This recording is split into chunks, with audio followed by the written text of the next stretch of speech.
मेरे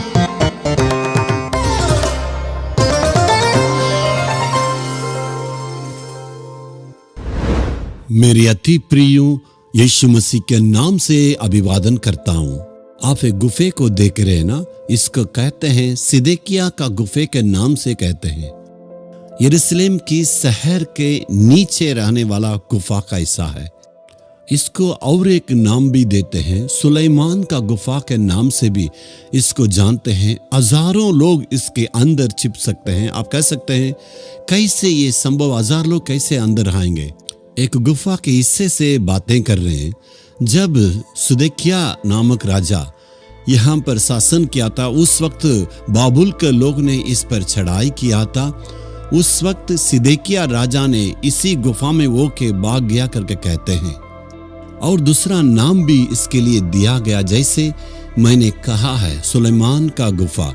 क्यों इस नाम इसको सुलेमान का गुफा नाम पड़ा, आपको मालूम है? यरूशलेम की मंदिर बनाने के लिए बड़े बड़े पत्थरों की आवश्यकता थी। उनको पहाड़ों में से काट काट के उन्होंने निकाल के लाया। ऐसे ही हम कहते हैं उनको कहाँ से इतना बड़ा बड़ा पत्थर मिला है।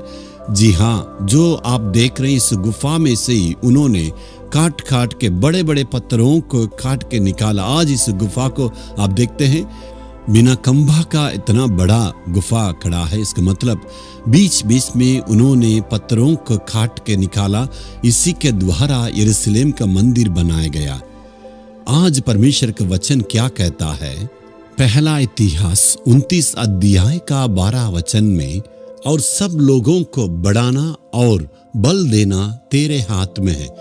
किसी को भी इस दुनिया में परमेश्वर बल देते हैं और प्रभु बढ़ाते हैं। परमेश्वर आपसे आज कहते हैं, मेरा बेटा मेरी बेटी, मैं सबों को बल देता हूं और उनको उन्नति में रखता हूं। आज आप ऐसे कहते हैं, मैं नालायक हूं, मैं किसी भी काम करने के लिए लायक नहीं हूं। भेड़ों को पीछे जाने वाला उस दाऊद को परमेश्वर ने वहां से उठा के उसने राजा बनाया। और जिसको माँ बाप नहीं है, बिल्कुल अनाथ स्त्री थी, उसको परमेश्वर 127 देश के लिए रानी के रूप में प्रभु ने बनाया। यूसुफ गुलाम के रूप में मिस्र देश में आया था, उसको पूरे मिस्र देश के लिए प्रधानमंत्री के रूप में परमेश्वर ने बनाया। जिस देश में गुलाम के रूप में आया, उस दानियल को परमेश्वर उसी देश के लिए पूरा पूरा अधिकारी बनाया। और हम बाइबल में देख सकते हैं, जो बिल्कुल अनपढ़ है और वो सिर्फ मछली ही पकड़ना जानते हैं और दूसरा कुछ भी नहीं जानते हैं, किसी ढंग से बोलना वो भी नहीं जानते, परमेश्वर उन्हें भी बदल के पूरी दुनिया में उनको प्रभु इस्तेमाल किया। परमेश्वर बल दे सकता है, परमेश्वर आपको ज्ञान दे सकता है, परमेश्वर आपको शक्ति दे सकता है। इसलिए परमेश्वर के पास कह सकते हैं। लेकिन आप कहते हैं मुझे बुद्धि नहीं है और ज्ञान नहीं है, कोई भी काम करने के लिए मैं नालायक हूँ, ऐसे ही आप समझते हैं ना। लेकिन परमेश्वर कहता, मैं किसी को भी उनके स्तर से बढ़ा के ऊंचे स्थान में रख के बुद्धि और ज्ञान को दे सकता हूँ। जिस वक्त मैं सेवा में आया था, उस वक्त मेरे लिए बिल्कुल मालूम नहीं है किस ढंग से सेवा करना।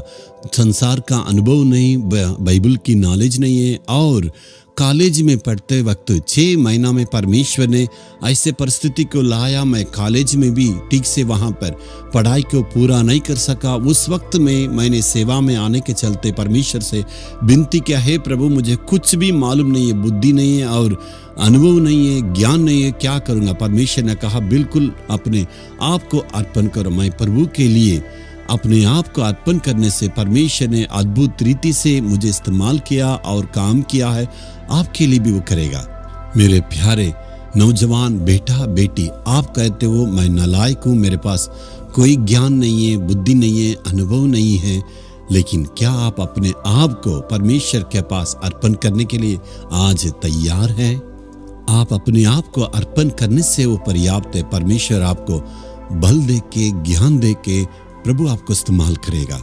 हे प्रभु, मेरा परिवार छोटा परिवार है, मेरे पास इतने धन दौलत नहीं है, ज्ञान नहीं है, बुद्धि नहीं है, अनुभव नहीं है। मैं अपने आप को आज अर्पण करता हूँ आज मैं विश्वास करता हूँ तू मुझे इस्तेमाल कर सकता है, बुद्धि दे सकता है और ज्ञान दे के अद्भुत काम करेगा। यीशु के नाम में आमीन आमीन।